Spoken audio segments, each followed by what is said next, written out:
Hey guys, welcome back to the channel, and today we got a review for you of the Haute42 B16, right? So we got our packaging here. Let's go ahead and take this out and see what we got, right? So here, and here we have the B16. Let's get this out the way. All right, and we've got our box here. Let's open this up.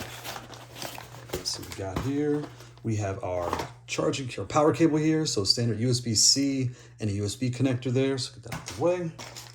We have our instruction manual, right, with all that good stuff, taking through everything out the way. And then we have our device. Let's take this out. Okay, let's get the box out of here. All right, let's open this up.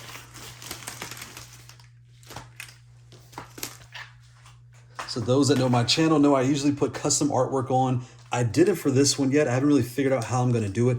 We'll get into that in a minute. So let's put this here. All right. And we also have a bag of extra switches, right? So you have your switch inside, and these are actually a different switch than all the other Haute42 pads. And you have your base here, your feet, and the key puller, right? So good. All right, so this is the B16. The first thing I have to say is this is the smallest leverless pad I've ever used, right? And that's not a bad thing or a good thing. It's just, again, this thing is tiny, and you can see it is roughly 4 inches tall, roughly 2, 3, 4, 5, 6, 7, 8, 9, roughly 9 across, right? It is very compact. If you like to travel and you want something to throw in your bag and go, this is the way to go. This is very, very compact. The key switches, at first I was like, this feels like a mechanical keyboard, because I mean, it is, right? That's the point of this design, right? And when you're playing with it, it actually feels pretty nice. So for me, I wear a XXX riding glove. So these buttons were a much tighter for me, right? Compared to the circular buttons, this is more cramped for my hands. So it was harder. My kids thought it was kind of cool and it feels different. This button layout here is really different too. So this is your R3. These two are your L3s. So they're kind of laid right there. Everything else is standard. Your home and everything else. You know, when you plug it in, we'll get into that, how you press your home and your start. Instead of being here on the right, they're right here in the center, which is pretty nice, actually. I like that. And you have your 2 up buttons, right?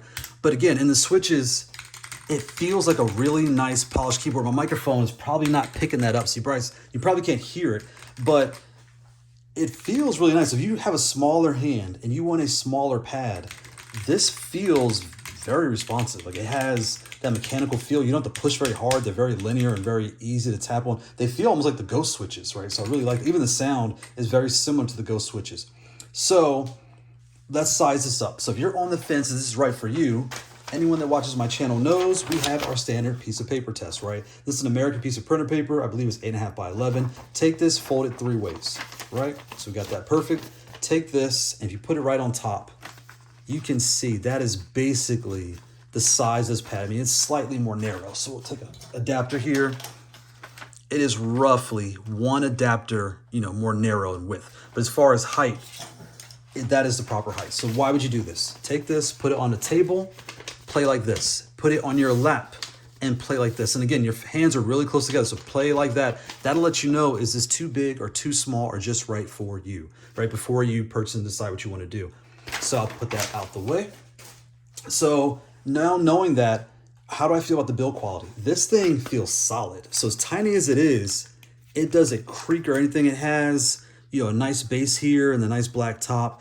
I put some grip tape on the bottom. It comes with the feet right here, right? So you can put the feet on, but I added some grip tape for my lap because it's so tiny, it was sliding right off, right? But, it has your standard buttons here, all the different things. So let's go around it. So the bottom, there's nothing there, nothing on this side. The top, you have your pass-through port, and on the side, you have your power plug, right? So we'll put that here. Okay, we'll put that in the middle.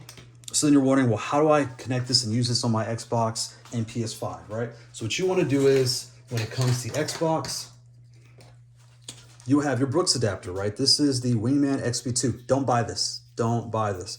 As soon as you plug it in, it gives you a warning saying, hey, this is no longer supported by Xbox. I even did the update, and now it still is the same thing. It's been that way since February 2024. So this one is out. Don't buy it, right?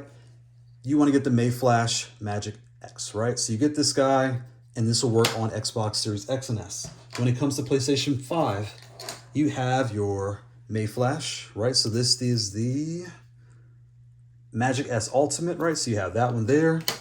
And then you have your Brooks adapter. And again, all the links will be in the description. So you have your Wingman FGC there. And this works. Everyone knows this one from tournaments. You'll see this one everywhere. And then you have your Magic Boot. This one's really small and compact. And what's the difference? So when you're using this device, you're going to plug your power and your plug here. You'll take the cable, plug it into the adapter, and plug this into your console. You can also, if you follow the instructions, you'll take this and plug it right into the top like this, and you'll play like that, right? So you'll have this and you'll play. The reason I don't do this is you can see it's hanging, it's almost as big as the controller, right? So this big thing is hanging out here. If you get excited or bounce around or you're getting too comfortable in your lap, you're gonna bend this and mess your stuff up. You're gonna get the lowest latency having it in the top. But if you take this and plug your cable into here and this to the console, I mean, you will see a small latency, but anyone that's used a joystick before, or any other controller, use an adapter, it is the same, if not less than those devices with the adapters. So that's how I do it, and I have zero issues. My kids, we have zero issues playing that way. The Magic Boot, where does this come in handy? It is so compact. It's basically the size of one of these keys, a little bit smaller, right? It fits right here in the top, and look how small it is. It doesn't wiggle, it doesn't bump. So that's your alternative where you can plug this in, put it in PS5 mode, and when you plug it to your PS5, you don't need any adapters because you have it right here, the pass-through port. So that's how you connect it to your Xbox. And one more thing, the Xbox, what's really nice is with the Series X, or I'm sure the S2, you can take this, plug it in, connect to your console, press your home and start, like all these. As soon as you plug them in, it'll power up. Press home and start, it'll activate, press A, you'll do what you need to do. But with Xbox, you could take this out. It'll remember this as if it was still inside. Put it to the side and you can play just like this with the plug and that's it, right? So get these out the way. That's how you connect it to your console. Let's start comparing it to some other things. So our first comparison is my 3D printed first leverless pad I ever tried, right? So we have this one here, the small buttons on top, large on the bottom. How does this compare in size? When I put this down here and I lay this on top, this used to be the small pad that I did. This thing is more compact than this, right? So I put it here. It is roughly 2 adapters almost shorter than this 3D printed pad. And basically almost one whole adapter more narrow. It's barely, we'll just say it's 1 adapter more narrow, right? So I'll kind of put these side by side here so you can see those. So if you're coming from this smaller form factor here and you're looking at this for the mechanical switches, or you're looking at this just because you want something smaller, and this is the option to go for small. This, I wouldn't call it the king of the smalls. This is the king of the extra smalls because there's one even smaller than this that doesn't have these buttons here. It's just a layout here. So when it comes to the keyboard, arrow key style play, this may be the king of that because it's so compact and built really well, right? It's very solid.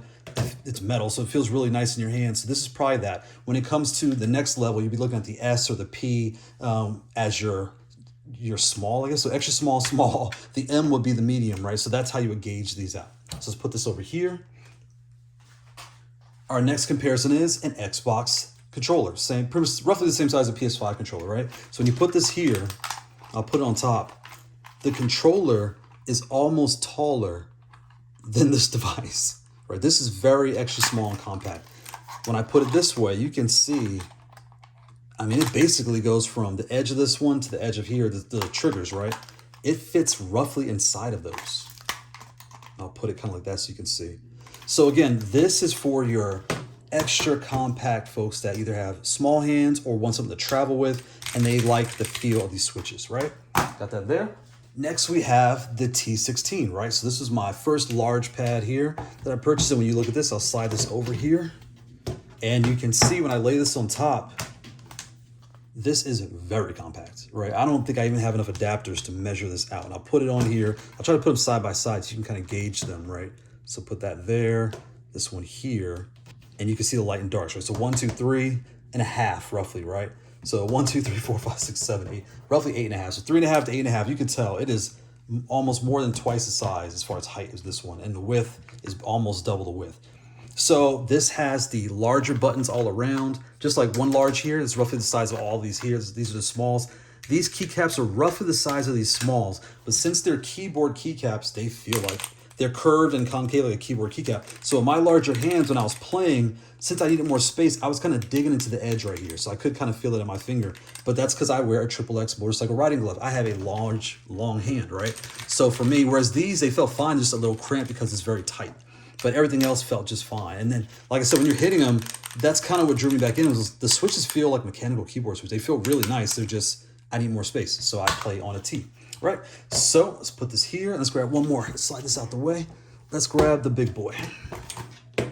So here we have the big boy, right? You're coming from a joystick and you decided you want to go with an extra small, compact, leverless device, right? I'll put it right in the middle. When you grab this thing, we'll kind of put it here next to the switches. You can see your 4 buttons that you use here, I'll put it that way. They are, I mean, this is compact. It serves its purpose, right? This is extra small. And that's what it's there for. This is for traveling and for folks with smaller hands or folks that like a keyboard style layout. That's what this is for. You probably play top down like this, and this actually feels really good. It has the 2 up buttons here, right? Again, your L3 and your R3 right here. So as you're playing, it serves that purpose. So I'll slide this out the way. We'll put this right here back in the middle. So if you're in the market for this, right?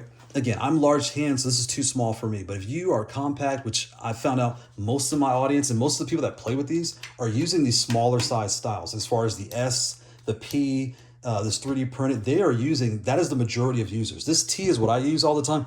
I am the odd man out. So I've come to realize that. So if you're in this market, you're in between these two, what you're looking at is small to extra small buttons with or keyboard feeling. And if you play top down, this is probably the way you want to go. If you play more, I don't know, that's just the difference, right? So thanks Haute42 for sending this out for review. I hope this helps you understand how it compares to the other things on the board. Thanks for watching.